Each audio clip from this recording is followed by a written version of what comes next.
واشهد ان لا اله الا الله واشهد ان محمدا عبده ورسوله اما بعد فان خير الحديث كتاب الله وخير الهدي هدي محمد صلى الله عليه وسلم وشر الامور محدثاتها وكل محدثة بدعة وكل بدعة ضلالة وكل ضلالة في النار. اعوذ بالله من الشيطان الرجيم. احسب الناس ان يتركوا ان يقولوا آمنا وهم لا يفتنون. تمام قسم کی تعریفات اور حمد و ثنا اللہ مالک الملک کے لیے ہے جو تمام کائنات کے خالق مالک و رازق ہیں، جو اپنے بندوں پر بے شمار انعامات کرنے والے ہیں، جو ہمیشہ سے ہیں اور ہمیشہ ہی رہیں گے، نہ جن کی ذات میں کوئی شریک ہے نہ جن کی صفات میں کوئی شریک ہے. حمد و ثنا کے بعد لاکھوں کروڑوں درود و سلام ہو اس ہستی اقدس و مقدس پر کہ جن کا نام نامی اور اسم گرامی حضرت محمد الرسول اللہ صلی اللہ علیہ وآلہ وسلم ہے، جنہیں تمام کائنات کا ہادی، رہنما، مقتدی، پیشوا، رہبر، امام بنا کر بھیجا گیا، اور جن کے قلب اطہر پر اللہ رب العزت نے اپنی آخری کتاب حمید کو نازل فرمایا. حمد و ثنا اور درود و سلام کے بعد لاکھوں رحمتیں ہوں آپ کے صحابہ پر، امت کے ادیبوں پر، شہیدوں پر، واعظین پر، مبلغین پر، مصنفین پر، محدثین پر، کہ جن کی وجہ سے اسلام ٹھیک اور مکمل حالت میں ہم تک پہنچا. معزز سامعین گرامی قدر، سیرت کے حوالے سے کچھ عرصہ قبل آپ کے سامنے نبی کریم صلی اللہ علیہ وسلم کی پیدائش سے لے کر مکہ تک کے احوال کو، نبوت تک کے احوال کو رکھا تھا، اور اس کے بعد بعض صحابہ کے قبول اسلام کا تذکرہ بھی کیا. انشاءاللہ قبول اسلام کے تذکرے کو اگلے جمعے میں بھی کریں گے. اس کے بعد نبی کریم صلی اللہ علیہ وسلم کے اوپر آنے والی آزمائشوں، مصیبتوں، مشکلات میں سے بعض واقعات کا، ابو جہل کے ساتھ جو واقعہ آیا، حضرت فاطمہ کے واقعات کو آپ لوگوں کے سامنے رکھا تھا، اور اس بات کو آپ کے سامنے ثابت کیا تھا کہ نبی کریم صلی اللہ علیہ وسلم نے خود کہا تھا کہ انبیاء کے اوپر جو آزمائش اور تکلیفیں آتی ہیں وہ امتیوں سے زیادہ آتی ہیں، اور میں محمد صلی اللہ علیہ وسلم کے اوپر جو آزمائش، جو تکلیف آئی وہ سارے نبیوں سے بھی زیادہ آئی. اب آپ کے سامنے آج کے خطبے کے اندر جس آیت مبارکہ کو تلاوت کیا ہے وہ ہم نے سمجھنا. اسلام کا جو دین ہے یہ نبی کریم صلی اللہ علیہ وسلم لے کے آئے، پریشانیوں کا، مصیبتوں کا، آزمائشوں کا شکار ہو گئے. اس کا کیا مطلب ہے؟ احسب الناس ان یترکوا ان یقولوا آمنا وهم لا یفتنون. کیا تم نے، میں نے، لوگوں نے یہ گمان کر لیا وہ اللہ پہ ایمان لے آئیں اور پھر اللہ تعالیٰ ان کو یوں ہی چھوڑ دے؟ نہیں، اللہ نے تو ان کے لیے اتنا بہتر بدلہ اور اتنی عمدہ جنت کو تیار کیا ہوا ہے کہ اس میں داخلے سے قبل اللہ تعالیٰ ان کو ضرور آزمائے گا. اللہ تعالیٰ ہم سب کو آزمائش پہ پورا رکھے، اور دعا کرنی چاہیے اللہ تعالیٰ ہماری طاقت سے بڑی آزمائش ہم پہ آئی نہ، اللہ تعالیٰ دنیا بھی اچھی کرے، آخرت بھی اچھی کرے. لیکن یہ آیت ایمان لانے والوں کے لیے ایک اعلان بھی ہے، ایک الارم بھی ہے. کیا؟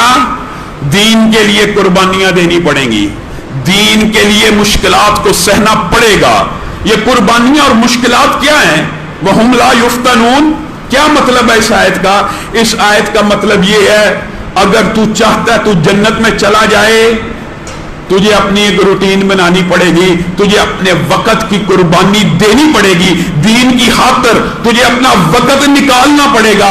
بیوی بچوں کے لیے جو وقت تو نے مخصوص کیا ہے، چاہے اس میں سے کانٹ چھانٹ کر، چاہے تجارت میں سے کانٹ چھانٹ کر، دین کے لیے تجھے وقت بھی دینا پڑے گا. اور صرف وقت کی بات نہیں، اس کے بعد تجھے ڈٹنا بھی پڑے گا، استقامت بھی اپنانی پڑے گی، اور پھر بھی یہ بات یقینی نہیں ہے کہ تیرے اوپر آزمائش نہ آئے. کیا مطلب؟ آزمائش کی بہت سی باتیں ہیں. پیارے چھین لیے اللہ تعالیٰ نے، بھوک دے دی، رزق چھین لیا، روزگار چھین لیا. یہ ساری وقتی آزمائشیں بندے کے اوپر آئیں کہ بندے سے اس کی کوئی محبوب چیز چھین لی ہے. اس بندے کا طرز عمل اب کیا ہوگا؟ بندے کا والد دنیا سے چلا گیا، اب اس کا طرز عمل کیا ہے؟ بیٹا چلا گیا، اب اس کا طرز عمل کیا ہے؟ انبیاء کے بعد سب سے اعلی ہستی، انبیاء کے بعد، جمیع انبیاء کے بعد ساری امتوں میں سب سے اعلی اور اولا ہستی کون ہے؟ حضرت ابو بکر ہیں۔ کیا حضرت ابو بکر کی نیکی، تقوی، ان کے اثار، ان کے خلوص نے ان کو آزمائشوں سے اور فتنوں سے، جو اللہ کہہ رہا ہے کہ آزماؤں گا، کبھی بھوک سے، کبھی خوف سے، کبھی جان و مال کے نقص سے، کیا لوگوں نے سمجھ لیا ہے کہ مسلمان ہو گئے، ایمان لے آئے، اب ساری زندگی اچھی گزرنی ہے، اب قربانی دینی نہیں پڑنی، اب شاعر اسلام کے لیے آواز کو بلند کرنا نہیں، اب کھڑا نہیں ہونا، نہیں کھڑا ہونا پڑے گا۔